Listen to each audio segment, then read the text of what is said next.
Hi అందరికీ నమస్కారం. Welcome to our channel. ప్రస్తుతం మనతో పాటు గెస్ట్‌గా ఉన్నారు షణ్ముఖ్ గారు. సార్ నమస్తే అండి. నమస్కారం అండి. మెహుల్ చోక్సీ అనే ఒక వ్యక్తి పంజాబ్ నేషనల్ బ్యాంక్ నుంచి ఏకంగా 13,000 కోట్ల రూపాయలు మోసం చేసి పరారైతే అయ్యాడు.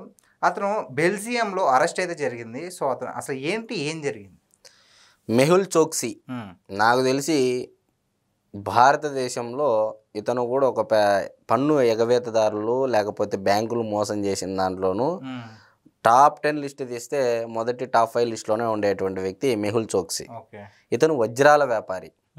మరి ఇతను పిఎన్బి పంజాబ్ నేషనల్ బ్యాంక్ నుంచి ఎల్ఓయులు పొంది, అంటే ఒక ఖాతాదారుడు ఒక బ్యాంకులో ఖాతా ఉండి విదేశీ బ్యాంకులకు ఏదన్నా చెల్లింపులు జరపాలి అంటే ఇక్కడ ఉన్నటువంటి బ్యాంకు తన ఖాతా ఏదైతే బ్యాంకులో ఉందో ఆ బ్యాంక్ ఇచ్చేటువంటి గ్యారెంటీలు ఆ చెల్లింపులు కాబట్టి ఆ బ్యాంక్ రేపొద్దున ఏదన్నా వీళ్ళు చేసేటువంటి ఖాతాలో ఏదన్నా ఫెయిల్యూర్స్ జరిగినా చెల్లింపులు చేయకపోయినా బ్యాంకు గ్యారెంటీ ఇవ్వాల్సి ఉంటుంది. సో ఇలాంటి ఎల్ఓయులు అనమాట. సరే, ముందు దీనికంటే ముందు 2018లోనే ఇతని పైన లుకౌట్ నోటీసులు జారీ చేయడం జరిగింది. దాని తర్వాత ఇతడు వేరే దేశంలో అంటిగ్వా అనే దేశంలో తలదాచుకోవడం జరిగింది. ఏడాది క్రితం ఇతని యొక్క భార్య బెల్జియం పౌరురాలు కాబట్టి అక్కడ నివసించడానికి తెచ్చుకున్న తర్వాత మరి ఇతను క్యాన్సర్ వ్యాధితో బాధపడుతున్నాడు. ఏడాది క్రితమే ఇతను బెల్జియంకు రావడం జరిగింది. మరి 2018 నుంచి ఇప్పటికంటే ఎన్ని సంవత్సరాలండి? 7 సంవత్సరాలు. మరి ఎందుకు 7 సంవత్సరాలు డిలే అయింది? పంజాబ్ నేషనల్ బ్యాంకులో ఏదైతే 13,000 కోట్ల రూపాయల రుణాల ఎగవేతలో ఇతను పరారయ్యాడో ఆ రుణాలకు సంబంధించిన కేసు కోర్టులో పెండింగ్ ఉండడం వల్ల, ఈ కోర్టు 7 ఏళ్ల పాటు పెండింగ్లో ఉండడం వల్ల ఇతని మీద సిబిఐ కానీ ఈడీ కానీ వేరే దౌత్య సంబంధాలు ఉంటాయి కదా వేరే దేశాల వాళ్ళతో, వాళ్ళకి ఆ దౌత్య సంబంధాల పరంగా ఏదైతే మాకు ఇవ్వండి ఈ క్యాండిడేట్ను, ఈ వ్యక్తిని మాకు బంధించి మాకు అప్పచెప్పండి అని చెప్పేసి ఏదైతే ఉందో అది చెప్పలేకపోయారు పెండింగ్లో ఉండడం వల్ల. నిన్నటి రోజున బెల్జియం దేశంలో ఈ వజ్రాల వ్యాపారి అనేటువంటి వ్యక్తి అరెస్టు, అంటే సిబిఐ ఈడీ భారతదేశ దర్యాప్తు స్వయం ప్రతిపత్తి కలిగినటువంటి సంస్థలు సిబిఐ ఈడీ ఎన్ఫోర్స్మెంట్ డైరెక్టరేట్ ఇచ్చినటువంటి దర్యాప్తు ఆ అభ్యర్థన మేరకు ఆ నివేదికల మేరకు వీళ్ళు బెల్జియంలో అదుపులోకి తీసుకోవడం జరిగింది. మరి ఇప్పుడు చాలామంది ఏమంటున్నారంటే ఇతన్ని అరెస్ట్ చేసి ఇండియాకి తీసుకొని వస్తారా లేకపోతే అక్కడే బందీలో ఉంచుతారా అంటే, అతని దగ్గర డబ్బు చాలా ఉంది.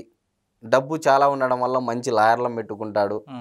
మరి ఫారిన్లో ఉన్నటువంటి రూల్స్ అండ్ రెగ్యులేషన్స్ అందరికీ తెలిసినటివే. ఆ దేశంలో ఇన్ని డాలర్లకు మించి ఎక్కువగా పెట్టుబడులు పెడితే ఆ దేశం వాళ్ళని అప్పచెప్పరు, అంటే ఆ దేశంలో ఉన్నటువంటి పౌరుని వేరే దేశాలకు అప్పచెప్పరని ఆ దేశం యొక్క రూల్స్లు చాలా కఠినంగా ఉంటాయి. మరి ఇటువంటి సందర్భాల్లో ఆల్రెడీ అతను మంచి లాయర్లను నియమించుకొని జస్ట్ కేవలం బంధించేసి అక్కడికి వేరే కంట్రీస్కి వెళ్ళిపోతే ఏంటి పరిస్థితి? మరి పంజాబ్ నేషనల్ బ్యాంకు కట్టినటువంటి బాకీలు రుణాలు ఎంతో ఒకసారి మనం చూస్తే, అసలు కర్త కర్మక్రియ ఏ విధంగా జరిగింది అనేది ఒకసారి చూస్తే మనము మామూలుగా ఇతను పంజాబ్ నేషనల్ బ్యాంక్ అంటే రుణాలని ఏవైతే ఉన్నాయో ఎల్ఓసీల ఆధారంగా పొందినటువంటి రుణాలు 6,344.97 కోట్ల రూపాయలు అసలుతో పాటు వడ్డీ ఆయా బ్యాంకులకు చెల్లించాల్సి వచ్చింది. ఏ బ్యాంకు? Punjab national bank. మరి ఇందాక మనం చెప్పాం ఎల్ఓసి ఒక ఖాతాదారుడి తరపున ఒక బ్యాంకు మరో విదేశీ బ్యాంకుకి ఇచ్చే చెల్లింపు గ్యారంటీని ఎల్ఓయు అంటారు.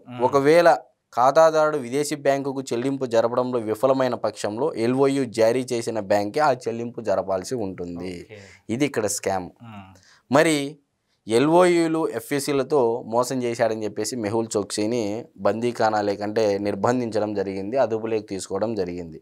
మరి చాలామంది ఒకవేళ అతను అదుపులోకి తీసుకున్నా కూడా భారతదేశానికి తీసుకురావడం అనేది కొంతమంది ఎక్స్పర్ట్స్ ఏమంటున్నారంటే కష్టమే. అతను కానీ మంచి లాయర్లను నియమించుకొని అక్కడే స్థిర నివాసం ఏర్పరచుకొని అక్కడ ఇంత పెట్టుబడి పెట్టి ఇంతమందికి ఉపాధి కలిగిస్తాము అంటే ఆ దేశ చట్టాలు ఒప్పుకుంటాయా? ఇవన్నీ చాలా కన్సిడర్ చేయాల్సి ఉంటుంది.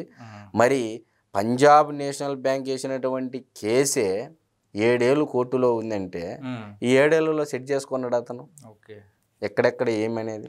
అంటే నేనేమంటున్నానంటే చట్టాలు కూడా త్వరితగతిన యుద్ధ ప్రాతిపదికన ఇలాంటి ఆర్థిక ఏదైతే ఉగ్రవాదులు ఉంటారో దేశంలో భారతదేశ ఆర్థిక ప్రగతికి, భారతదేశ ఆర్థిక వృద్ధికి విఘాతం కలిగించేటువంటి వ్యక్తులు ఇలాంటి వాళ్ళే. ఈరోజు బ్యాంకుల్లో ఉన్నటువంటి డబ్బును పన్నులు కోట్ల రూపాయలు నువ్వు తీసుకొని అవి రుణాలని కట్టుకోకుండా నీ పాటికి నువ్వు విదేశాలకు వెళ్ళిపోతే ఏ విధంగా అది? బ్యాంకులు వేలం వేసినంత డబ్బు వస్తుందా?